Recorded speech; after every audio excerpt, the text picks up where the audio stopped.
lumière de sa face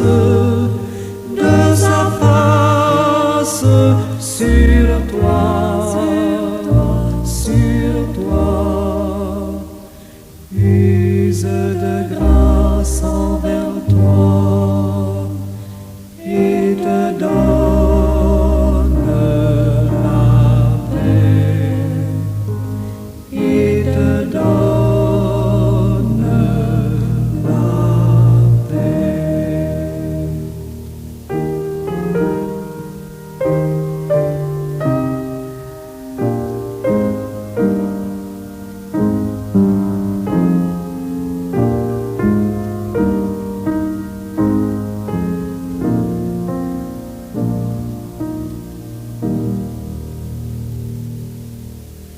L'Éternel te bénisse, l'Éternel te bénisse et te garde, fasse lever la lumière de sa face sur toi,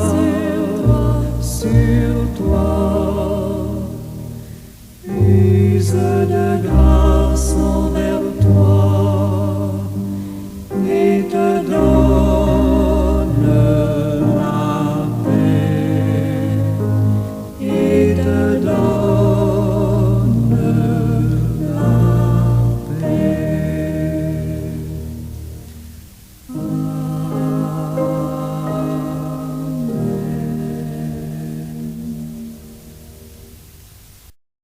Seigneur éternel, notre Dieu tout-puissant, merci pour ce nouveau jour. Merci pour tes grâces. Merci pour la sécurité que tu nous donnes jour après jour dans nos demeures respectives. Merci bon et tendre Père céleste en Jésus-Christ. Nous te remettons cette nouvelle journée comme toujours.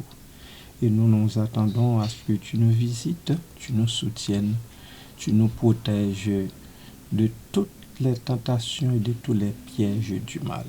Merci Père. À toi, Jésus-Christ, Saint-Esprit, soit l'honneur et la gloire au siècle des siècles. Amen.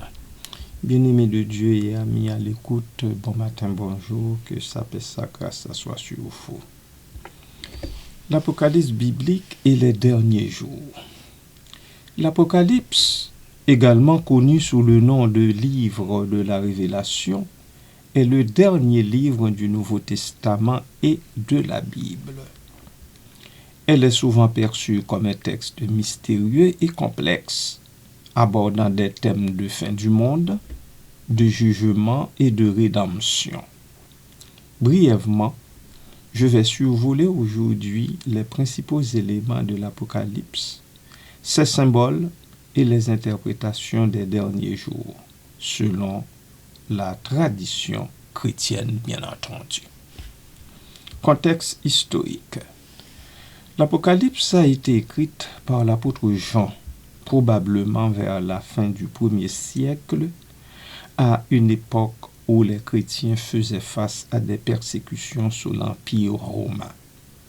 Ce contexte historique est crucial pour comprendre les messages cachés dans le texte qui visent à encourager et à fortifier les croyants dans leur foi. Je m'arrête un instant, le temps pour nous de souffler un peu avant de continuer.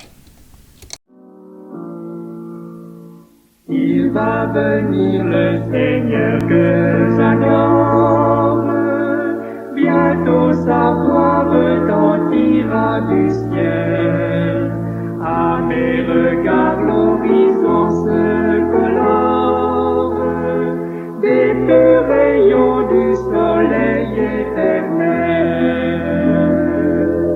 Gloire à toi Seigneur Jésus, gloire à ton beau ciel, je ne sortirai plus.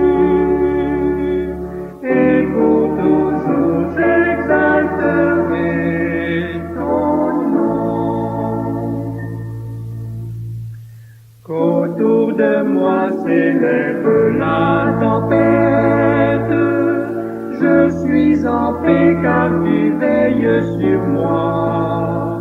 Je puis, ô mon sauveur, lever la tête. Tu vas venir me prendre auprès de toi. Gloire à toi, Saint Seigneur Jésus. Gloire à jamais. Gloire à ton nom. Ton beau ciel, je ne sortirai plus. Et pour toujours, j'exalterai ton nom. Maison du Père où ton amour m'appelle, sainte cité, demeure des élus, les lieux qu'éclaire une gloire éternelle, me sont ouverts par toi-même, ô Jésus. Gloire à toi, Saint Seigneur Jésus. Gloire à jamais. Gloire à ton nom. Et ton beau ciel, je ne sortirai plus. Et pour toujours, j'exalterai ton nom. Bonheur ineffable quand dans ta gloire, aux yeux des rachetés tu paraîtras.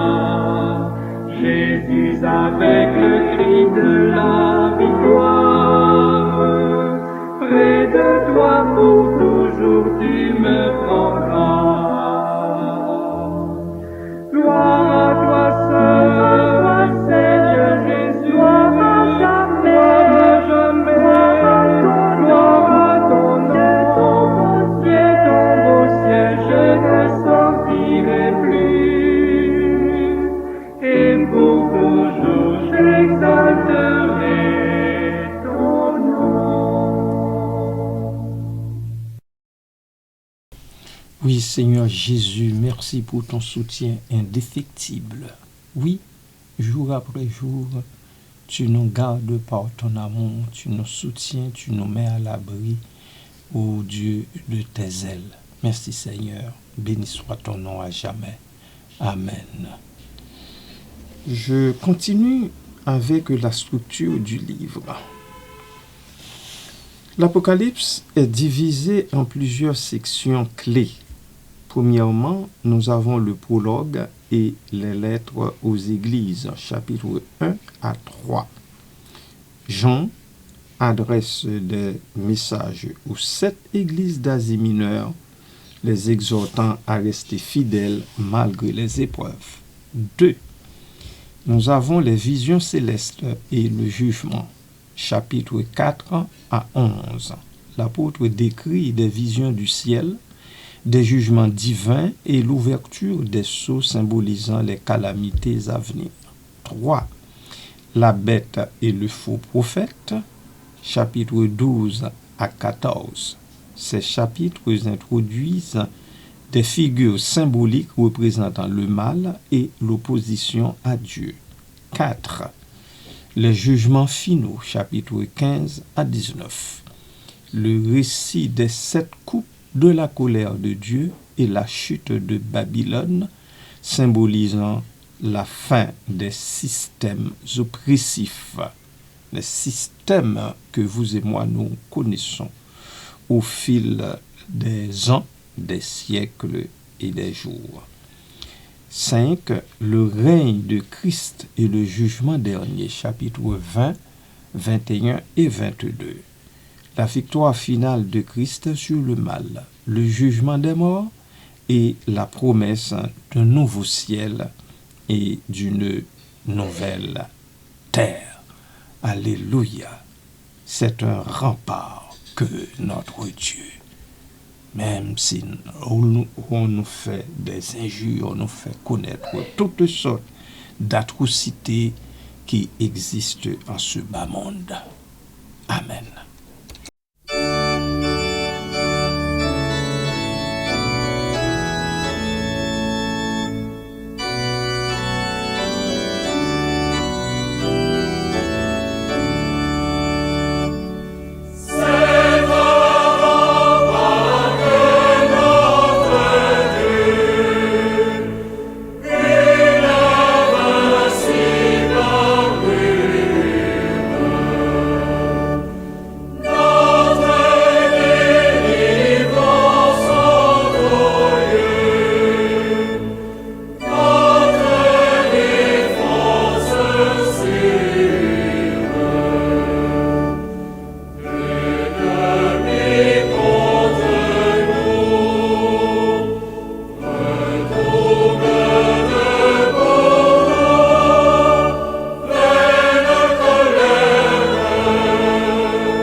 Symbolisme et interprétation. L'Apocalypse est riche en symbolisme, ce qui a conduit à de nombreuses interprétations au fil des siècles. Voici quelques symboles clés. Premièrement, nous avons la bête, souvent interprétée comme représentant des systèmes politiques ou religieux oppressifs. La bête est un symbole de la rébellion contre Dieu. Deuxièmement, le fameux nombre 666. Ce nombre est souvent associé à l'Antéchrist, représentant la perfection du mal en opposition à la perfection divine. 3. Les sceaux, les trompettes et les coupes. Ces éléments représentent les jugements de Dieu sur l'humanité, chacun ayant un impact croissant sur la terre entière. Les derniers jours. Les derniers jours font référence à la période précédant le retour de Christ et le jugement final. Selon l'Apocalypse de Jean, plusieurs événements marquants se produiront. Premièrement, la grande tribulation, une période de souffrance intense pour les croyants, marquée par des persécutions et des calamités. Le retour de Christ. La promesse du retour de Jésus pour établir son règne sur terre, un moment de rédemption pour les croyants. 3. Le jugement dernier. Tous les êtres humains seront jugés selon leurs actions, déterminant leur destin éternel. Et 4. La nouvelle Jérusalem. La vision d'un monde renouvelé où Dieu habitera avec son peuple, sans souffrance ni mort. Amen.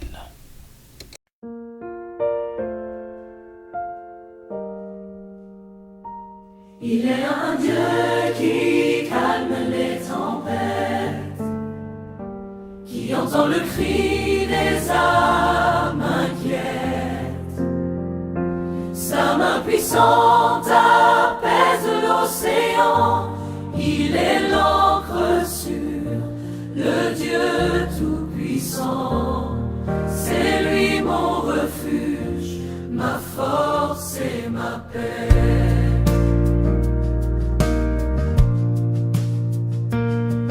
Quand le ciel s'assombrit et que l'air se fait lourd, que je cherche en vain un espoir, un secours, les vagues de la peur menacent ma foi, et je crie vers celui qui règne sur tout droit. Je sais qu'au-delà des nuages et du vent se tient mon Créateur, mon Père aimant. Il y a un Dieu qui calme les tempêtes, qui entend le cri des âmes inquiètes. Sa main puissante apaise l'océan, il est l'encre sur le Dieu tout-puissant. C'est lui mon refuge, ma force et ma paix.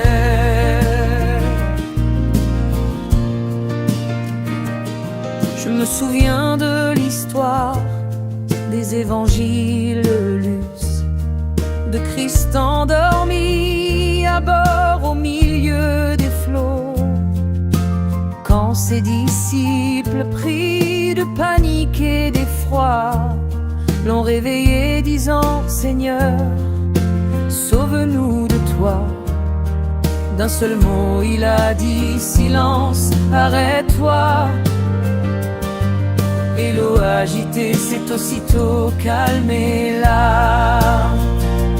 Il y a un Dieu qui calme les tempêtes, qui entend le cri des âmes inquiètes. Sa main puissante apaise l'océan, il est l'encre sur le Dieu tout-puissant. C'est lui mon refuge, ma force et ma paix.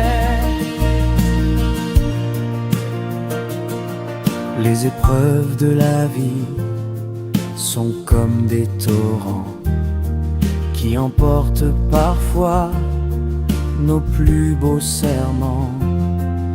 Mais je me raccroche à la promesse divine que rien ne nous sépare de sa gloire qui illumine. Il est le maître des cieux, de la terre, de la mer. Sa fidélité surpasse toute notre misère. Il y a un Dieu qui calme les tempêtes, qui entend le cri des âmes inquiètes. Sa main puissante apaise l'océan. Il est l'encre sur le Dieu tout-puissant. C'est lui mon refuge, ma force et ma paix. Alors pourquoi douter? Pourquoi s'inquiéter encore? Quand l'amour infini nous entoure et nous explore, il est plus grand que tout ce qui peut nous arriver. Le rocher des âges, notre bouclier. Il est le consolateur, le Père compatissant. Son esprit nous dirige, son secours est constant. Il y a un Dieu qui calme les tempêtes, qui entend le cri des âmes inquiètes. Sa main puissante apaise l'océan. Il est l'encre sur le Dieu tout-puissant. C'est lui mon refuge, ma force et ma victoire pour l'éternité. Même quand le chemin paraît long et sinueux, et que la fatigue alourdit mes deux yeux, je n'oublierai jamais l'œuvre de ses mains, la grâce qui me porte même dans les lendemains. Je te louerai, Seigneur, pour ta majesté, car ta parole est sûre, ma réalité.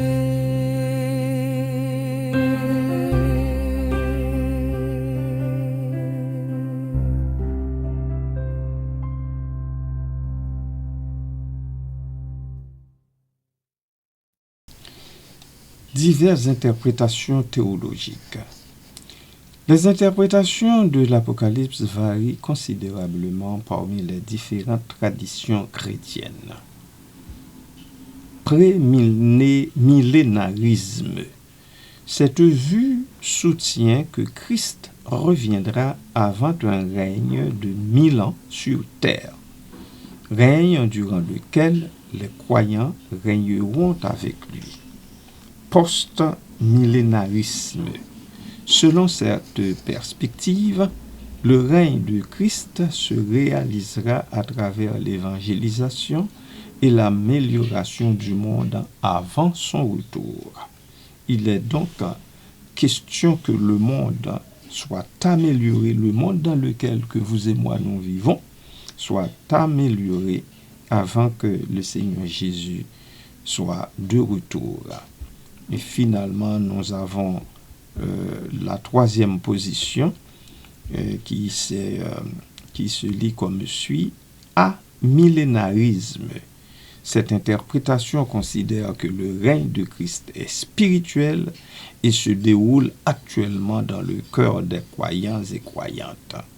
Les amillénaristes ne croient pas dans un règne littéral du Christ sur terre, mais plutôt dans celui-là qui est dans nos cœurs, dans votre cœur à vous et aussi dans le mien. L'Apocalypse est un texte très riche et très complexe. nous convenons bien. Après 2000 ans, il continue de fasciner et d'intriguer les croyants et croyantes et les chercheurs de tous bords. Ces messages d'espoir et de jugement résonnent à travers les âges.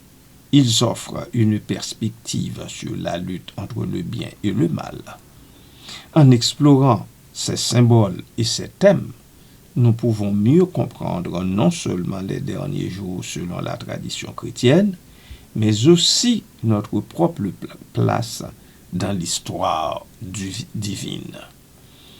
La promesse d'un avenir renouvelé demeure un phare d'espoir pour ceux et celles qui cherchent la vérité et la rédemption. Entendons-nous bien, cette vérité et cette rédemption ne résident qu'en Jésus-Christ et en Jésus-Christ seul. Amen.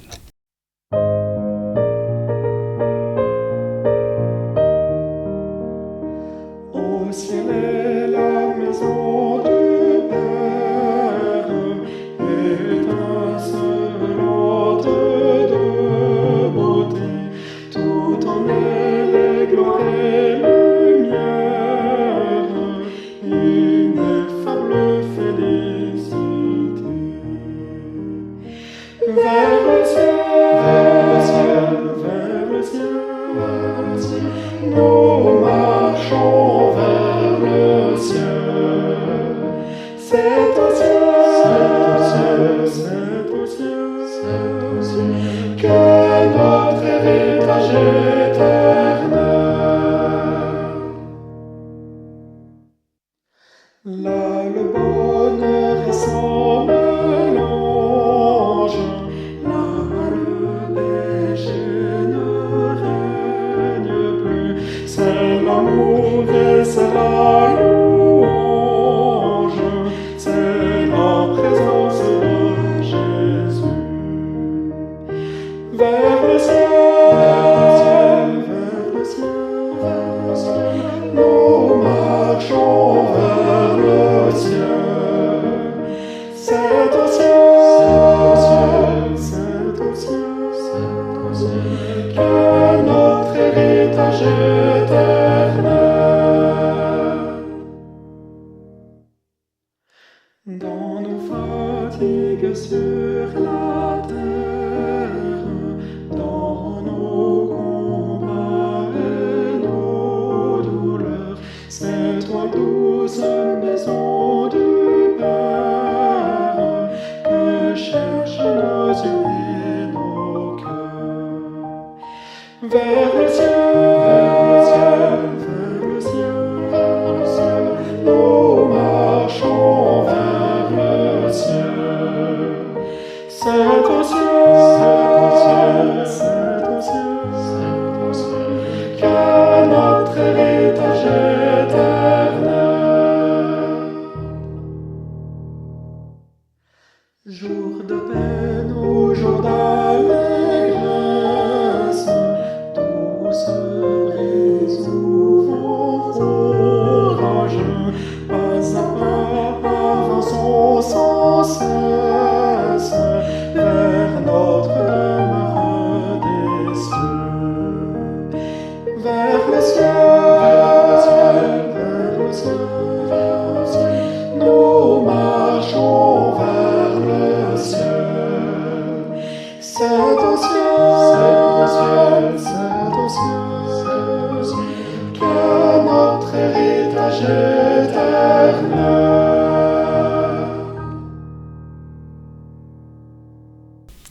Merci Seigneur pour cet héritage éternel que tu nous donnes en ton Fils unique bien-aimé Jésus-Christ.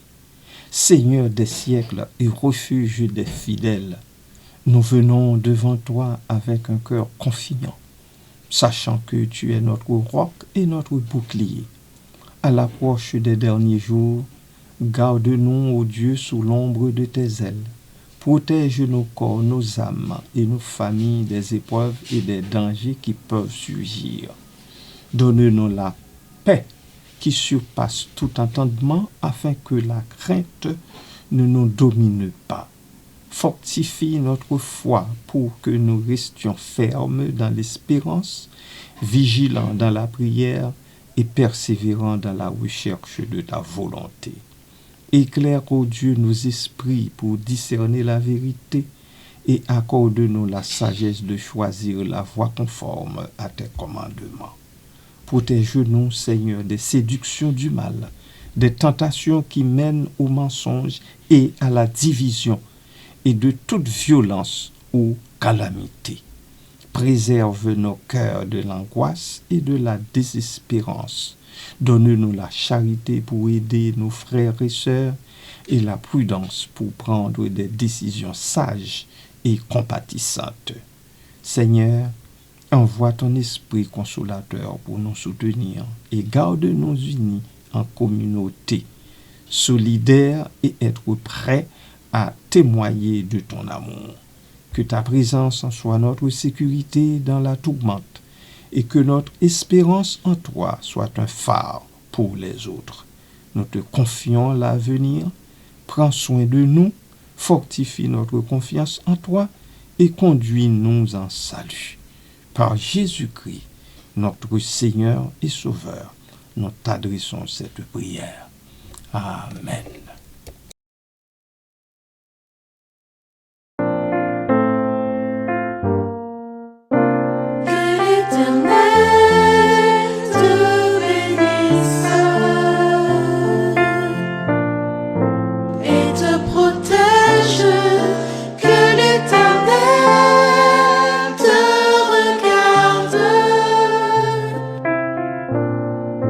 Avec bonté et qu'il te fasse